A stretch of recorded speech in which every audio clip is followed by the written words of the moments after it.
아이 다섯을 둔 엄마가 있었대요. 사람들이 물었어요. 아이고, 아이를 어떻게 다섯이나 낳으셨어요? 얼마나 힘드세요? 이렇게 물으면 이 엄마는 두 가지로 답을 했는데요. 기분이 좋고 은혜가 충만할 때는 하나님의 축복입니다. 이렇게 대답을 했습니다. 그런데 항상 좋을 수만은 없는 거 아닙니까? 아이 다섯을 키울 때 얼마나 부대끼는 일이 많겠어요. 힘든 일이 많겠어요.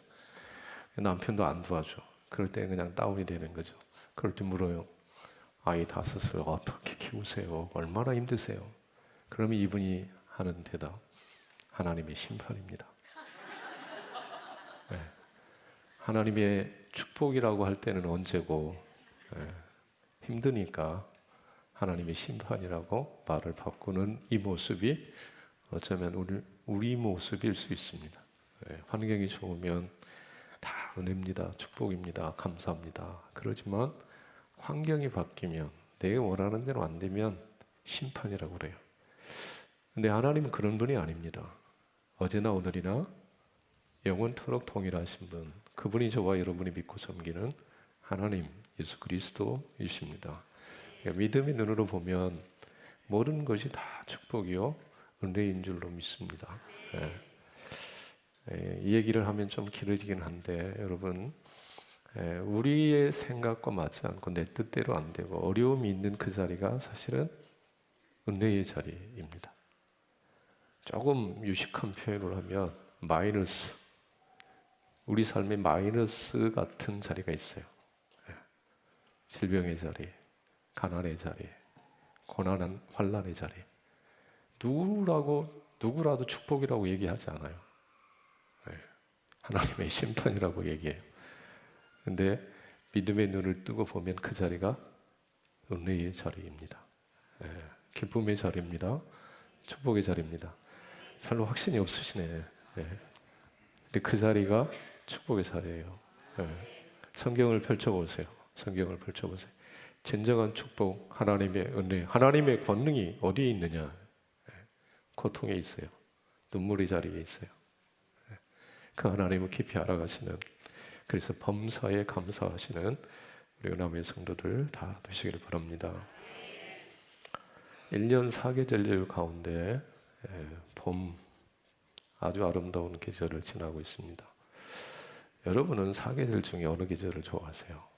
각자 선호하는 계절이 있으리라고 생각을 합니다. 근데 저에게 물어보면 저는 봄이라고 대답을 합니다. 물론 여름도 좋고 가을도 겨울도 그 나름의 매력이 있습니다. 근데 봄이 가져다주는 매력이 있습니다. 저는 추위에 굉장히 약한 사람입니다. 내복이 없으면 겨울을 나기가 힘든 사람입니다. 근데 이 봄이 오면 내복 입지 않아도 됩니다.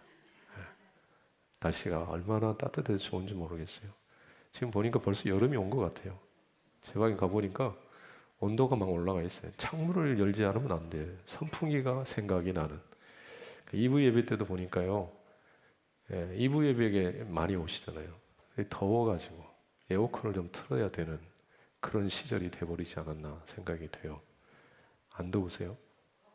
덥죠? 그러니까 이럴 센스가 있으면 조금 에어컨을 틀어놔도 되는데 센스가 별로 없어. 들을 게 있는 자는 들을지어다. 2부 예배 때도 보니까 날씨 기온이 올라가니까 졸아요, 졸아. 그러니까 사람은 환경을 뛰어넘기가 쉽지가 않습니다. 그러니까 더우면 에어컨을 좀 틀어야 돼. 선풍기를 틀든지. 근데 봄이 되니까 정말 좋아요. 가벼운 옷 입으시면 되잖아요. 겨울이면 그냥 두꺼운 옷 입고 그냥 얼마나 힘들어요. 근데 가벼운 반팔 차림하면서 다녀도 되니 참 좋습니다. 이것이 전부가 아니죠. 산과 들을 보십시오. 얼마나 아름다운 꽃들이 피어나 있는지 모릅니다. 그리고 앙상한 가지에서 연한 생명의 순이 이렇게 그 아름다운 모습을 드러낸 그 광경을 보면 얼굴에 미소가 번지잖아요. 야, 좋다 그러잖아요. 그래서 사람들이, 이 도시에 사는 분들이 그 아름다운 그 꽃을 보고자 들녘으로 나가시잖아요. 가서 이렇게 얘기합니다. 꽃, 너 참 좋다. 너 정말 아름답다. 예쁘다. 네가 있어서 얼마나 좋은지 몰라. 네가 있어서 나는 정말 행복해. 그렇게 고백을 하고 기쁨을 누립니다. 그런데 저와 여러분이 살아가는 삶의 자리에는 이런 아름다운 봄의 풍경만 있는 게 아니에요. 아주 더러운 것이 있어요. 악취 나는 곳이 있습니다. 머리가 아파요. 가기 싫어요. 이런 모습을 보면서 제 안에 하나님이 주신 마음이 있어요. 너라고 하는 존재는 도대체 어떤 존재야? 봄의 꽃과 같은 그런 존재냐? 아니면 악취를 풍기며 사는, 아픔을 주는 존재냐?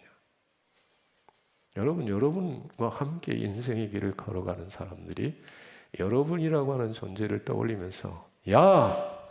좋다! 기쁘다! 행복하다! 그렇게 고백할까요? 아니면 코를 막으면서 도리도리 고개를 저을까요? 오늘 그리스도인 된 우리는, 하나님을 믿고 섬기는 하나님의 자녀된 우리는 더불어 사는 이들에게, 그리고 하나님 앞에 어떤 존재로 기억되며 살아야 하는 것입니까? 오늘 인봉심판 4번째부터 5번째 심판의 말씀을 살펴보려고 하는데요. 요한계시록이라고 하는 이 말씀이 사실 우리 선입견 가운데 어려운 책, 이해하기 쉽지 않은 책으로 많이 각인이 되어 있습니다. 그런데 지금까지 요한계시록 오늘 12번째인데 2장, 3장, 그리고 4장, 5장은 비교적 큰 어려움 없이 좀 따라오셨을 수 있겠다 생각을 해요.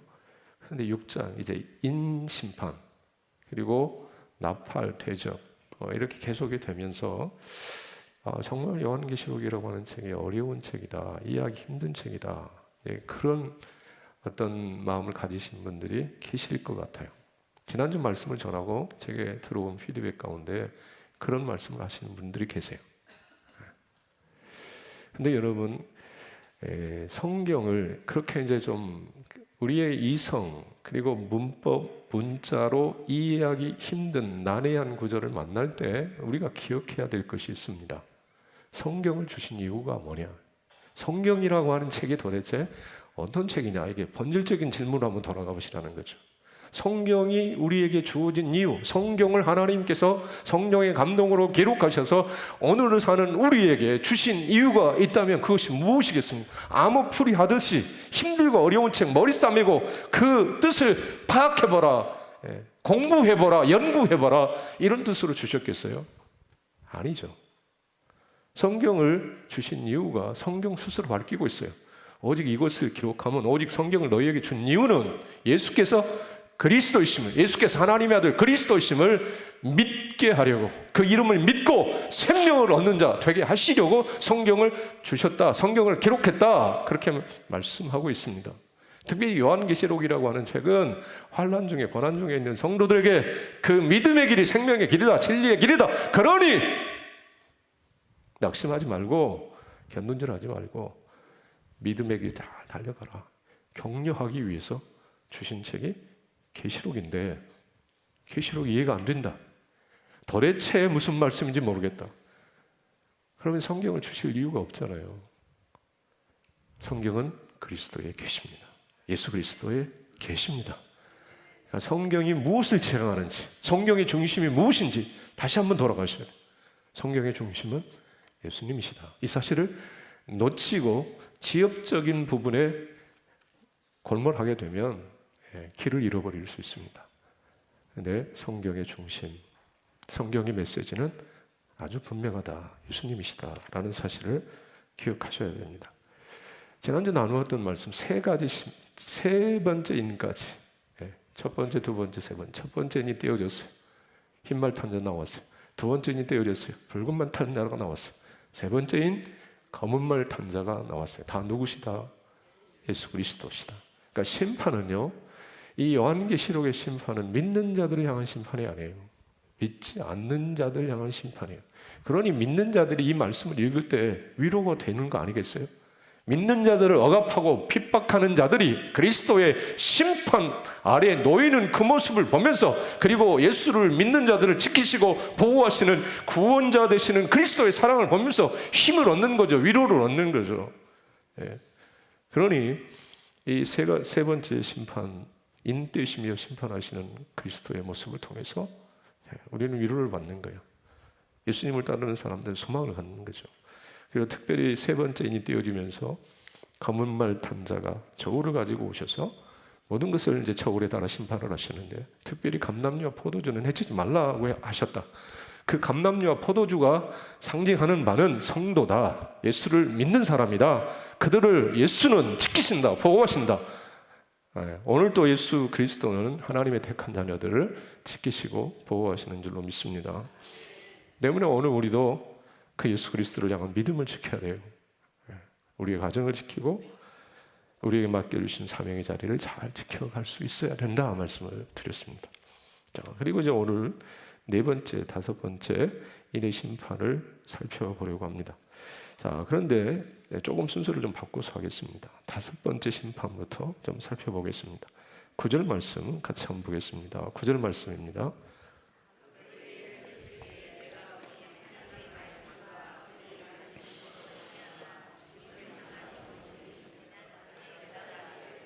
예, 다섯째 인부터 조금 달라지죠. 네 번째 인까지하고 조금 달라지는데, 이 다섯째 인이 떼어지는데요, 하나님의 말씀과 그들의 증거로 말미암아 죽임을 당한 영혼들, 이들은 곧 순교자들을 의미합니다. 예수 믿다가 그 믿음 때문에 생명을 잃어버린 사람들, 그들이 지금 어디에 있느냐? 제단 아래에 있습니다. 곧 천국에 가 있습니다. 이 모습을 보면서 우리가 하나 생각해야 할 것이 있습니다. 순교자의 신앙, 순교자의 삶. 적어도 그리스도인된 우리는 그런 어떤 마음과 각오로 믿음의 길을 걸어가야 된다는 거죠. 여러분, 순교하는 일을 오늘 우리가 이 땅을 살아가면서 순교자의 어떤 반열에 서는 일이 그렇게 쉬운 일은 아닐 것입니다. 오늘 이 대한민국 하늘 아래에 살아가는 우리들은 종교의 자유가 보장되어 있기 때문에, 예수 믿는다는 이유 때문에 목 잘려 죽는다든지 십자가에 못 박혀 죽는다든지 그런 일이 없어요. 그러나 지금 오늘 우리와 동시대를 살아가는 저 중동 땅, 그리고 공산권 국가에서는 생명을 걸고 예수를 믿는 사람들이 있어요. 그리고 생명을 희생당하는 이들도 있어요.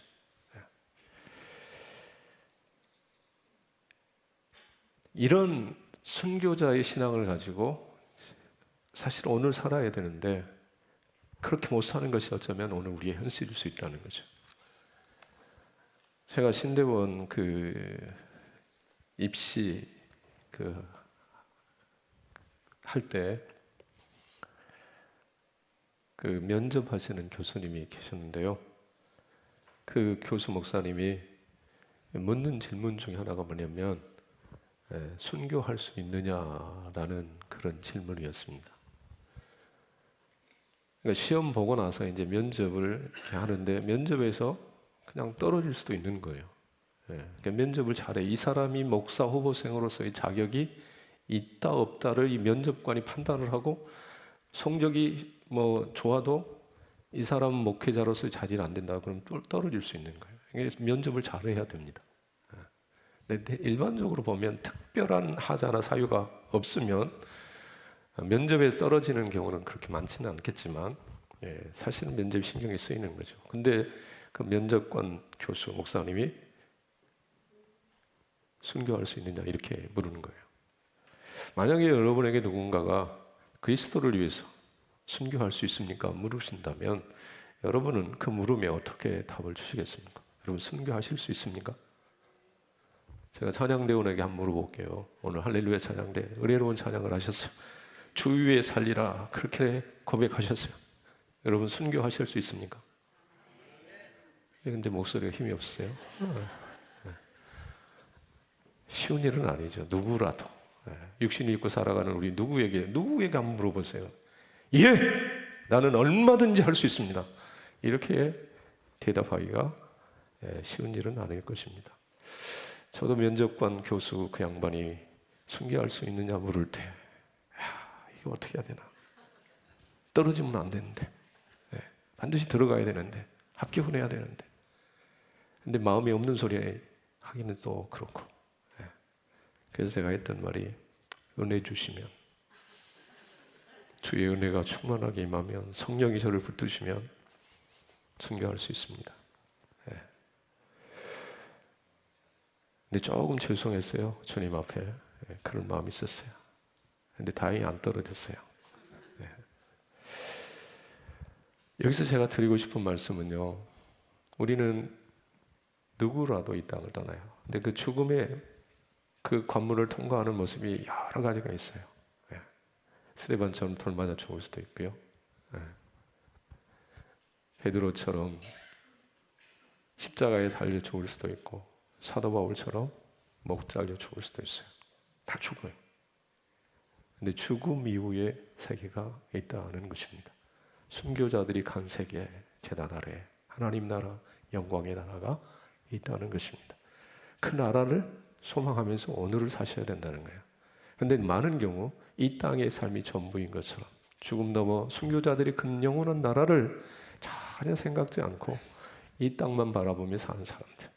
오늘 장로님이 기도하실 때 닭처럼 사는 인생이 있다고 그렇죠. 모이만 좁고 하늘은 보지 못하고 땅만 보며 사는 인생. 그들이 되어서는 안 된다. 주님 나라, 영광의 나라를 소망하며 오늘을 사는 그런 하나님의 사람들이 되어야 된다는 거죠. 여러분 이 땅에서는요, 누가복음 16장에 보면 거지 나사로처럼 사는 사람이 있고요, 부자처럼 사는 사람이 있어요. 누구라도 부자처럼 살고 싶겠죠. 그런데 그 거지와 부자의 삶, 이 땅의 삶 이유를 보니까 거지는 천국 갔어요. 부자는 허이허식하면서 비단 옷 입고 근심 걱정 없이 살았는데 지옥 갔어요. 누가 잘 산 사람이죠? 나사로가 잘 사는 사람이에요. 그 길을 걸어가시는 저와 여러분이 되실 수 있기를 바랍니다. 지금 순교자들이 제단 아래에서 그렇게 있는데 그 순교자들이 드린 기도가 있습니다. 10절 말씀입니다. 순교자들이 이렇게 기도합니다. 같이 한번 보실래요? 큰 소리로 불러 이르되 거룩하고 참되신 대주제여 땅에 거하는 자들을 심판하여 우리 피를 갚아주지 아니하시기를 어느 때까지 하시려 하나이까 하니. 자, 이 말씀 조금 나누기 전에 이 순교자들이요, 예수님 때문에 생명을 잃고 천국 간 성도들이 예수 그리스도를 부르는 말씀, 예수 그리스도를 어떻게 부르느냐면 거룩하고 참되신 대주제요. 예수 그리스도가 누구냐? 거룩하시고 참되신 대주제다. 예수 그리스도는 거룩하신 분이세요. 예수 그리스도는 참되신 분이세요. 참이에요. 진실이에요. 예수 그리스도 그분은 대주제이신 분입니다. 큰 주권, 권세를 가지신 분, 그분이 바로 예수 그리스도이십니다. 그 예수 그리스도께서 행하신 일은 다 옳다는 뜻입니다. 그 누구가 어떤 인생이 예수님 그렇게 하시면 안 됩니다, 잘못됐습니다, 틀렸습니다, 이렇게 토달고 나설 수가 없다라는 것입니다. 예수 그리스도 그분은 거룩하시고 참되시고 대주제이신 분, 그분이 저와 여러분이 믿고 섬기는 예수 그리스도이십니다. 이 예수님 향하여 이 순교자들이 땅에 거하는 자들을 심판하여, 땅에 거하는 자들을 심판하여 우리 피를 갚아주지 아니하시기를 어느 때까지 합니까? 이렇게 탄원하는 거예요. 이렇게 외치는 거예요. 이 외침을 보면서 우리는 이렇게 생각했어요. 아, 순교자들이니까 그들이 순교당할 때 그들의 생명을 해했던 사람들을 벌해달라고, 심판해달라고 이렇게 기도하는구나 생각하기 쉽습니다. 그런데 그게 아니에요. 여러분 지금 순교자들이 머무는 곳이 어디라고 그랬어요? 오늘 본문에는 제단 아래예요. 천국이에요. 천국 갔는데 여러분 마음속에 여전히 응어리가 있어요. 아픔이 있어요. 분노가 있어요. 증오가 있어요. 내 삶을 이렇게 당신이 망가뜨렸지, 힘들겠지, 어렵겠지, 내가 이 원수 반드시 내가 갚는다, 이런 마음 품고 있는 데가 천국이라면 여러분 천국 가실래요? 그런 마음을 품고 살아가는 것 천국 아닙니다. 천국 가는 순간 미움이, 분노가, 정오가 다 풀어지는 거죠. 천국 갔는데도 여전히 남편이 미워. 천국 갔는데 여전히 아내가 미워. 천국이에요? 천국일 리가 없습니다. 찬송가 491장. 저 높은 곳을 향하여 날마다 나아갑니다. 내 뜻과 정성 모아서 날마다 기도합니다. 내 주여 내 마음 붙드사 그곳에 있게 하소서. 그곳은 빛과 사랑이 언제나 넘치옵니다. 그곳은 빛과 사랑이 언제나 넘치옵니다. 그러니까 원한이 없어요. 불평이 없어요. 다 좋아요. 할렐루야. 네, 다 좋아요. 여기를 봐도 좋고 저기를 봐도 좋고 앞을 봐도 좋고 뒤를 봐도 좋고. 여러분 한번 보실래요? 옆에 계신 분 좋으세요? 뒤에 계신 분은 좋으세요? 다 좋으세요? 여러분 천국을 누리고 계시는 분이에요. 옆에 보니까 왜 저런 인간이 여기 앉아있지? 아유 왜 또 저 사람 저기 있어? 네. 혹시 마음에 불편하면 아직 천국을 다 경험을 못하고 계시는 거예요. 천국은 빛과 사랑이 넘치는 것입니다. 그러니까 이 지금 순교자들의 탄원은, 선교자들의 기도는 내 원통함을, 나를 죽인 그 악한 자를 벌해 주십시오, 심판해 주십시오, 이 기도가 아니더라는 거죠. 그러면 무슨 기도냐? 여기서 그 앞서 말씀드린 10절 말씀에 우리 피는요, 순교자들의 피가 아니고요, 그리스도의 피입니다. 예수의 피. 예수를 대적하고 예수를 믿지 않는 자들, 그들을 어느 때까지 내버려 두시겠습니까? 주님의 거룩한 역사를 어느 때 완성하시겠습니까? 이런 기도인 거예요. 그러니까 오늘 그리스도인된 우리가 하나님 나라 가면 원한을 가지고 내 원한을 풀어달라는 그런 기도를 드는 게 아니라 그 보좌에 계신 어린 양 하여 엎드려 경배하며 그물에 그 전능하신 주 어린 양 예수 그리스도의 거룩한 영광의 역사가 완성되기를 기도한다는 것입니다.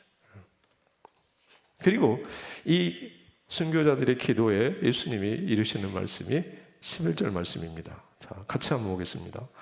각각 그들에게 흰 두루마기를 주시며 이르시되 아직 잠시 동안 쉬되 그들의 동무 종들과 형제들도 자기처럼 죽임을 당하여 그 수가 차기까지 하라 하시더라. 아멘. 이 말씀은요, 많은 성도들이 오해했어요. 그 수가 차기까지, 순교자의 수가 차기까지. 여기 자기처럼 죽임을 당하여, 순교자처럼 죽임을 당하여로 이해하기 쉬운, 오해하기 쉬운 그런 말씀이에요. 자기처럼 죽임 당한 분, 예수 그리스도처럼 예수 그리스도가 순교자의 첫 열매, 예수님이 죽임 당하신 거예요. 만약에 순교자들의 피, 순교자의 수가 차기까지 하나님의 심판이 유보된다, 순교자의 수가 차야만이 하나님이 새하늘 새 땅을 완성하신다, 이렇게 되면 하나님의 거룩한 역사에 인간이 협력해야 된다. 예수 그리스도의 역사, 하나님의 예수 그리스도의 역사, 인간의 역사 플러스 새하늘 새 땅, 하나님의 거룩한 역사, 이렇게 된다는 거예요.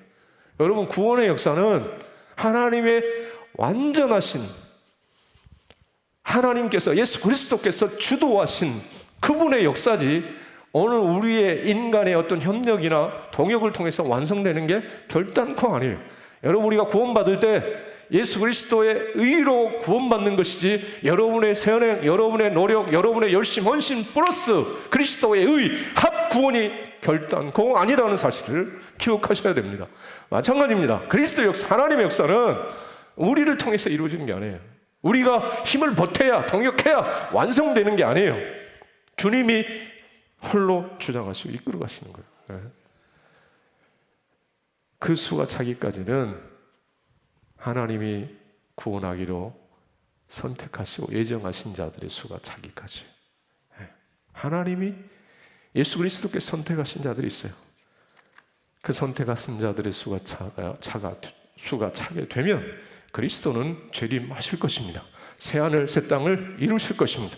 그리고 우리는 그 영광에 참여하게 될 것입니다. 이 사실을 말씀하고 있습니다. 자, 이 다섯 번째 말씀이었는데요. 네 번째 인으로 가보시면, 네 번째 인 7절 말씀, 넷째 인을 떼실 때 내가 넷째 생물의 음성을 들으니 말하되 오라 하기로. 넷째 생물까지는 패턴이 같다 말씀을 드렸어요. 인이 떼어집니다. 오라는 소리가 들립니다. 말탄자가 나타납니다. 네 번째 인 똑같습니다. 그리고 나서 이제 8절 말씀을 보시면 구체적인 내용이 소개되고 있습니다. 8절 말씀 같이 봅니다. 내가 봄에 음부가 그 뒤를 따르더라. 그들이 땅 4분의 1의 권세를 얻어 검과 흉년과 사망과 땅의 짐승들로서 죽이더라. 자, 세 번째 인까지 한번 살펴보면요. 첫 번째 인이 띄어지고 무슨 말탄자가 나왔어요? 흰 말이었습니다. 두 번째 인이 띄어지고 말탄자가 나왔어요. 무슨 색깔? 붉은색. 세 번째 검정색. 자, 네 번째 청황색 말. 이 말탄자로 묘사된 이분 누구라고 그랬습니까?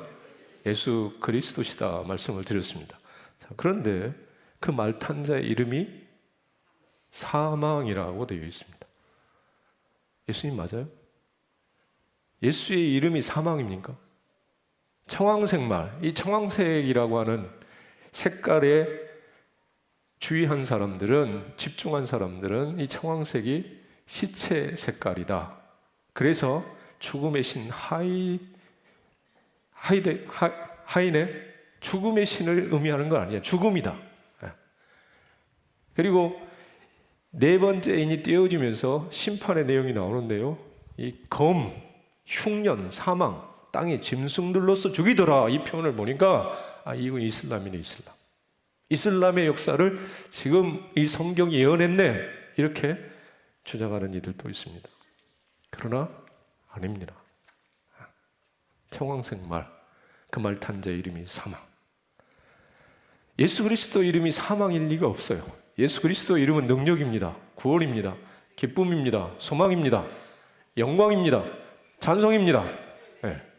그런데 말이죠, 예수 믿지 않는 자들에게 예수 이름은 어떤 이름일까요?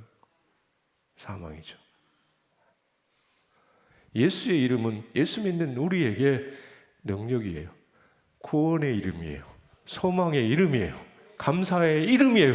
그 이름만 생각해도 가슴이 뛰는 이름이에요. 왜냐하면 그분이, 그 예수께서 십자가에 달려 우리의 죄를 사해 주셨기 때문입니다. 우리가 받아야 될 모든 저주를 그분께서 온몸으로 다 받으셨습니다. 때문에 그분의 이름은 구원입니다. 능력입니다. 영광입니다. 정채봉이라고 하는 시인이 있었어요. 돌아가셨는데요. 이분의 시를 저도 많이 좋아했습니다. 이분이 쓴 시 가운데 엄마의 휴가라고는, 엄마가 휴가를 나온다면이라는 시가 있어요. 이렇게 되어 있어요. 하늘나라에 가 계시는 엄마가 하루 휴가를 얻어오신다면, 하늘나라에 가 계시는 엄마가 하루 휴가를 얻어오신다면, 아니 반나절, 반 시간도 안 된다면, 단 5분, 그래 5분만 온데도 나는 원이 없겠다. 5분만 온데도 원이 없겠다. 얼른 엄마 품속에 들어가 엄마와 눈맞춤을 하고 젖가슴을 만지고, 그리고 한 번만이라도 엄마, 한 번만이라도 엄마 하고 소리내어 불러보고, 숨겨놓은 세상사 중 딱 한 가지 억울했던 그 일을 일러 바치고 엉엉 울겠다. 이 시인에게 엄마라는 이름은 어떤 이름이에요? 그리움의 이름이에요. 소중한 이름이에요. 생명의 이름이에요. 억울한 사정을 해결해주는 이름이에요. 그리스도의 이름은 믿는 자들에게 이런 이름이에요. 엄마와 같은 이름이에요. 생명이에요. 능력이에요. 기쁨이에요. 소망이에요. 영광이에요. 그러나 믿지 않는 자들에게 예수 이름은 사망입니다. 생명이 될 수가 없습니다.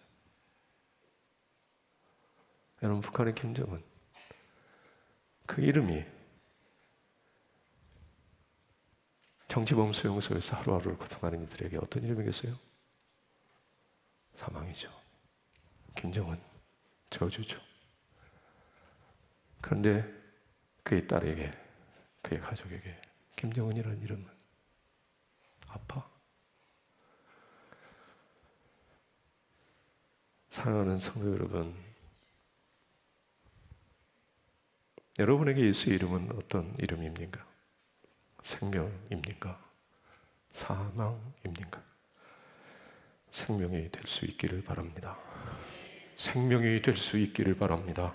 생명이 되어야 합니다. 능력이 되고 기쁨이 되고 엄마와 같은 이름이 되어야 합니다. 그 이름 앞에 무릎을 꿇어야 합니다. 그 이름이 주시는 능력을 경험하실 수 있어야 합니다.